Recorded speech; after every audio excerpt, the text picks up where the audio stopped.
Hey makers, it's Mel. Today on Maker's Moments, I'm going to teach you how to prevent your soaps from sweating. Soap sweating is a natural phenomenon that can occur when humectants in your soap, the compounds that retain its skin moisturizing properties, attract moisture from the environment.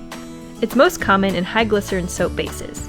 Unlike candle sweating, which is caused by fragrance oil separating from the candle wax, soap sweating doesn't come from the soap, but forms when water droplets from the atmosphere attract to the outside of your soap's humectants.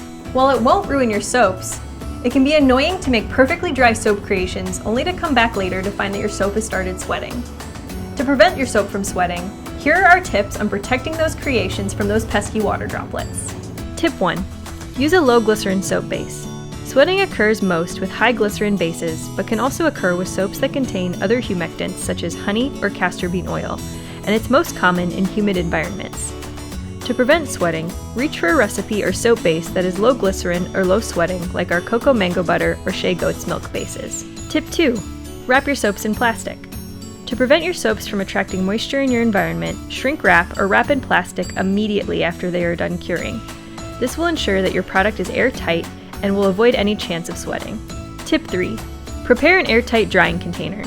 If you're not interested in packaging right away, add silica beads into an airtight container and then place your finished soaps in the container for up to 2 hours, while checking on them every 30 minutes. Don't leave soap in the drying container for too long, or it will shrink and dry out. And finally, tip 4. Invest in a fan or dehumidifier. This is ideal for humid climates. The soaping room should be as airtight as possible for this option to work. And while it can be an expensive option, it does work and gives you the freedom to make larger batches of soap without worrying about sweating or having to pursue the other tips mentioned previously. If you're committed to using a high glycerin base and your soap does sweat, don't panic.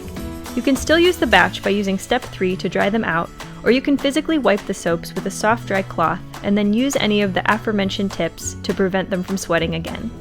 Now that you know how to prevent your soaps from sweating, we can't wait to see what you create. Thanks for watching, and be sure to subscribe to our channel to stay in the know on all the latest Makers tips and tricks. Happy making!